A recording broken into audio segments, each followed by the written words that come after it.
Hi, everyone. Today I'm going to talk about the Spanish-American War, an event that occurred in 1898 and had long-lasting effects on America's foreign policy. The Spanish-American War is significant because it is the moment when the United States began to aggressively assert itself as a world power and try to build an empire overseas, a process we call imperialism. So the story of the Spanish-American War actually begins with a revolution in Cuba in 1895. At the time, Cuba was one of the last remnants of Spain's once great empire in the New World. Spanish misrule, a lack of political representation, and economic pressures from American tariffs led to renewed calls for Cuban independence in 1895. As the struggle for Cuban independence intensified, reports of Spanish mistreatment of the Cuban people made their way to the United States. These reports included descriptions of unsanitary detention camps created by Spanish officials to crack down on the rebellion. Americans sympathized with the plight of the Cuban people. However, it was more than just humanitarian concerns that created an interest for America in Cuba. We need to note that the United States had long been interested in Cuba, dating back to before the Civil War. In the 1850s, pro-slavery forces within the United States had tried to unsuccessfully purchase Cuba as part of a larger belief in manifest destiny. Now, the war for Cuban independence refocused America's attention on the island, and the forces of nationalism, economic interest, and yellow journalism all helped embroil the United States in a larger war with Spain. So let's break down exactly how this happened. So the first major cause of the Spanish-American War was the increased nationalism that was sweeping through the United States in the 1890s. The United States had just fulfilled its manifest destiny by closing the western frontier and laying claim to all the lands from one coast to the other.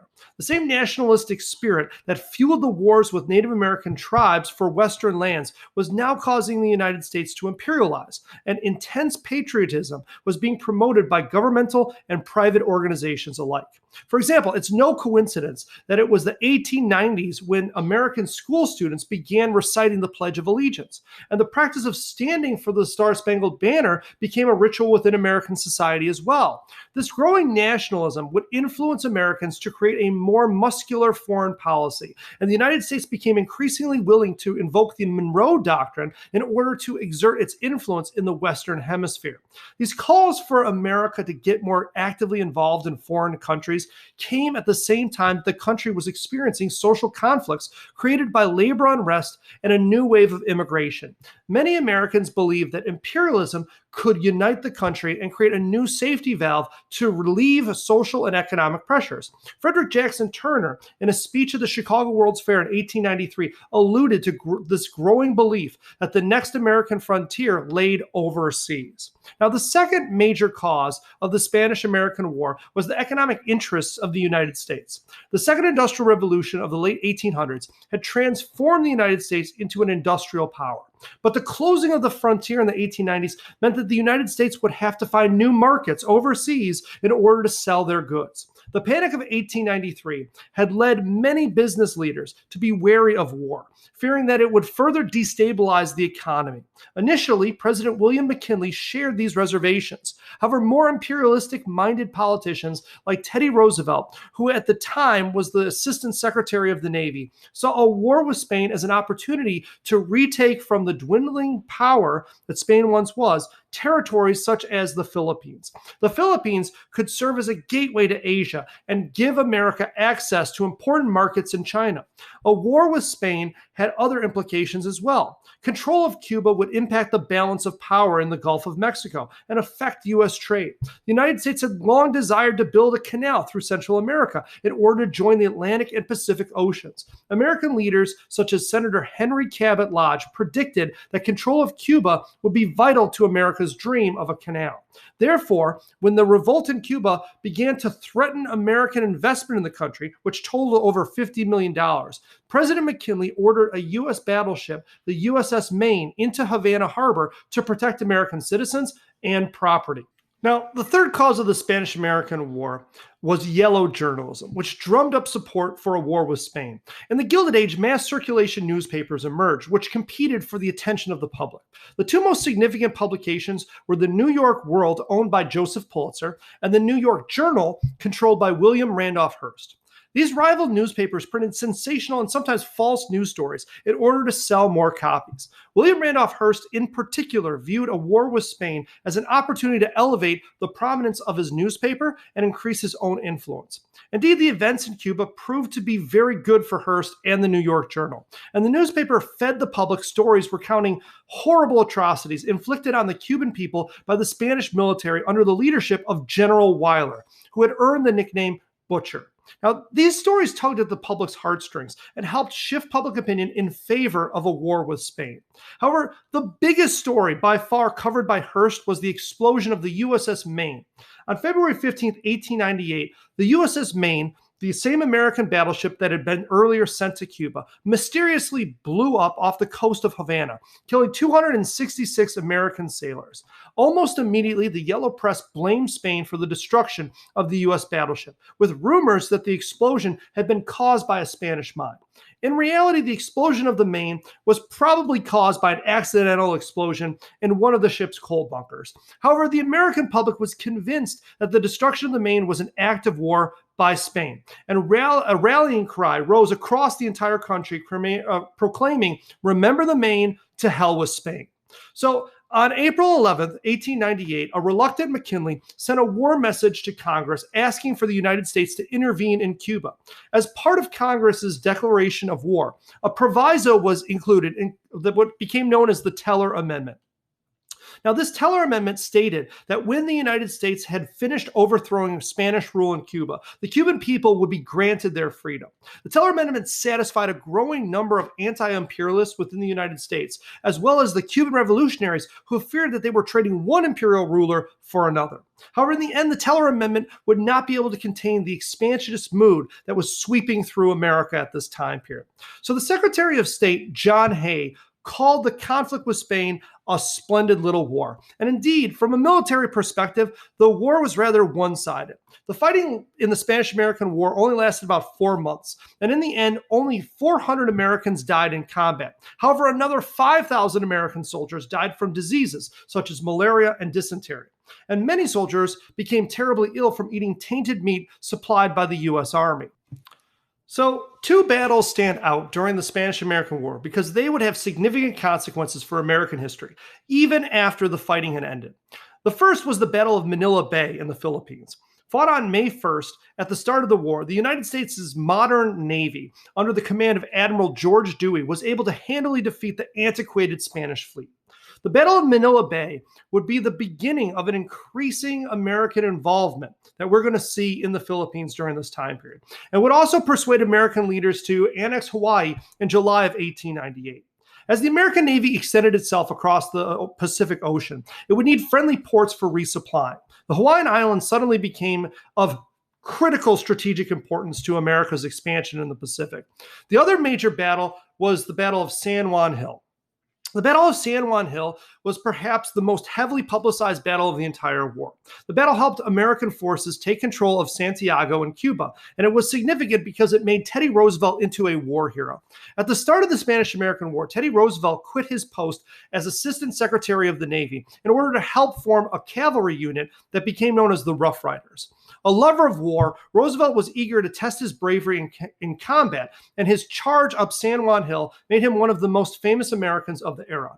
When the war was over, his status as a national hero helped him become the governor of New York, and then by 1900, McKinley's vice president.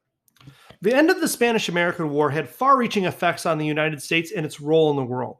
The war was ended with the Treaty of Paris, which was negotiated in 1898. As part of the treaty, Cuba was given its independence as promised by the Teller Amendment. However, the United States was unwilling to relinquish all control of the island. The United States military occupied the island in the years immediately following the war. And when the Cuban people drew up a new constitution in 1901, the U.S. forced them to include what became known as the Platt Amendment.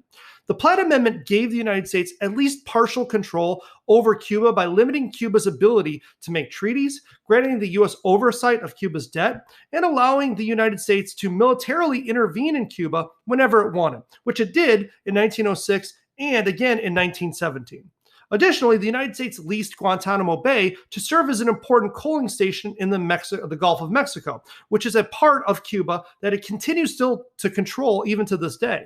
So while the U.S. had fulfilled their promise of freeing Cuba from Spain, they had in reality established a quasi-imperialist regime in Cuba that afforded America an enormous amount of influence.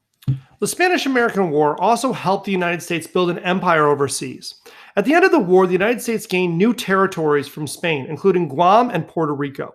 Spain also agreed to sell the Philippines to the United States for $20 million. This last provision, which acquired the Philippines, became by far the most controversial part of the treaty. The Philippines was home to over 7 million people who did not necessarily want to be under the control of the United States. But President McKinley pushed forward with the annexation of the Philippines anyway, reasoning that it was America's responsibility to Christianize and civilize the Filipino people. Filipino rebels under the leadership of Emilio Aguinaldo had fought alongside Americans during the Spanish-American War, believing that the United States would help them gain their independence.